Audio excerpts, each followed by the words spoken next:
In this video, I want to tell you about a technique that you can use to improve your pronunciation when you're learning a foreign language. The technique is called shadowing, and I learned about it from a man named Alexander Argelis, if that's how you pronounce his last name.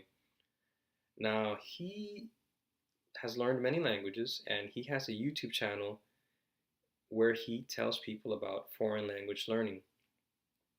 Now, in this video, I will not tell you about his method in detail. He does that on his own channel, but rather I will tell you about my version of the method and a shortened version of what I do. Now, when you are standing outside and the sun hits you at an angle, your shadow is cast on the ground, on the wall, or wherever. And what happens if you begin to walk? If you begin to walk, your shadow starts going right behind you, right? So here the situation is similar. We have audio, we have text, we have a narrator, and as soon as we begin to listen to the narrator, we begin to repeat what he or she is saying instantly, and we continue to do so for some time. Now, for those watching from Brazil or Portuguese speakers from other parts of the world, the word shadow means sombra, and to shadow is fazer sombra. Now, I want to give you a demonstration of what shadowing looks like so that this is not an abstract idea in your head. So, here on my iPad, I have text and the corresponding audio, as you can see. And in a moment, I'm going to hit play and I'm going to begin to read and to listen to the narrator, and I'm going to start repeating instantly everything that the narrator is saying. Now, I'm going to read from the New American Standard Bible, and I'm going to read some popular verses from John chapter 3, verses 16 and 17. You may have heard them. So here we go. For God so loved the world that he gave his only begotten Son, that whosoever believes in him shall not perish, but have eternal life. For God did not send the Son into the world to judge the world, but that the world might be saved through him. Okay, so in practice, one would do this for more time. I stopped because this is a demonstration. But when one applies this method, yeah, you would go for a longer period of time, and you could pause the audio and go back and try again if you missed, if you got something wrong, and people could have liberty to, read for some minutes and stop and go back and things like that, or to skip certain parts. But you saw it. As soon as I heard the narrator, I just began to mimic and imitate and repeat what he was saying. Now, shadowing could be done with audio only, but I recommend doing it with text and audio because that way you can see what the narrator will say. You can see the words even ahead of time, and you can even improve your listening comprehension by using the text and the audio that match exactly, because that way you can start associating sounds with the words that are there. Now, the man that I learned this from, he likes to shadow outside, walking. I like to do it at my desk, on my computer, and that's the way that I recommend it. If, when you're doing this activity, it feels challenging, it's because it can feel difficult. So when you're studying with this, maybe you can take a break and come back. You might consider beginning with maybe trying this a couple of times a week or 3 times a week and building up. Or you can try doing more. But if you're beginning to feel tired, pause. That will help you to not get tired of the activity itself. Because then if you don't do it, you don't get the benefit from it. Now, I want to give you some tips on how to shadow. Remember, the objective here is to improve your pronunciation. So I want to give you some tips so that you can benefit from the activity. I recommend finding audio and text that match exactly. That way you can just follow it exactly. I recommend finding high quality recordings and, if possible, professional grade recordings. If the recording quality is not good, that might make it difficult or very difficult to shadow the narrator. Also, find a recording that is not too fast.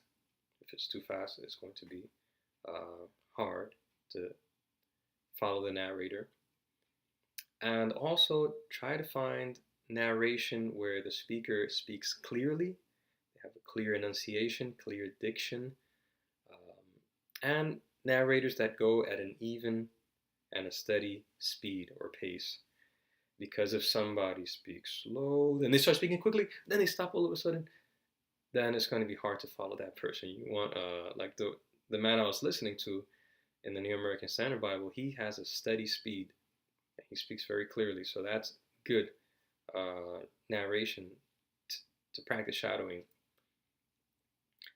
Also, I recommend finding a narrator who has the accent that you want to have. So if you want to train the American English accent, find narrators who are native speakers who speak American English. So yeah, just find the accent that you want to sound like. I recommend when you shadow using in-ear earphones. I don't prefer headphones, but in-ear earphones. And I like to leave one in and one out so that I can hear my own voice when I shadow. Also, using in-ear earphones can help you to listen to the subtle details of pronunciation. Uh, when you're doing this exercise, I encourage you to pay attention and to be focused. So turn off your phone, turn off the bing bing, the notifications, and shut your door and just get focused so that you can get the most out of this activity. Now, some people might ask, where do I get the audio? Where do I get the materials to do all of this? Now, at the time of recording this video, there is a website that is active. It's called Link, and I'll put the information to that under the video so that if you're on YouTube, for example, you can view it. But the whole purpose of that website is to help people learn foreign languages, and they have many languages, using text and audio. So there you can find text, and you can find the corresponding audio that match exactly, like I recommend, and you can use it to train listening comprehension and train this shadowing activity that I'm telling you about in this video to improve your pronunciation. It's free, but they do have some paid features as well. I've used it free and paid, and it can be a useful website. Another resource that I like to use personally and that I recommend to people is the Bible. I recommend the Bible. One good thing about the Bible is that it's easy to find professional grade recordings for free, and the text that matches the recording also for free. Also, in the Bible, it touches on many everyday topics, personal topics, intrapersonal topics, like relationships with other people, family matters, societal issues, national issues, marriage, many more things that would be helpful for people learning a foreign language, since it can help to build vocabulary. And since I'm familiar with the Bible, when I go and use it to learn a foreign language, it's helpful to just learn the language. So I recommend that. And another thing people can do is to find or buy an audiobook, and you might buy the book that corresponds to it, or try to find a PDF if it's legal and permissible to do that. However, just keep in mind that books get revised, and the audio book might not match the text in the print book exactly. So you might want to do some research about that. If necessary, contact the publisher. I don't know. But yeah, that's where you can do a little bit of research and just find out how to get that and to do so legally. Yeah, so those are some resources. There are more on the web. And remember that this is just a short version of what I do with text and audio to train a language, even for pronunciation. There are more things that I do, but again, it's just a shorter version. So, yeah, I hope this is helpful to you. I hope this benefits you to improve your pronunciation and your language learning. And if you have any questions, please feel free to reach out to me.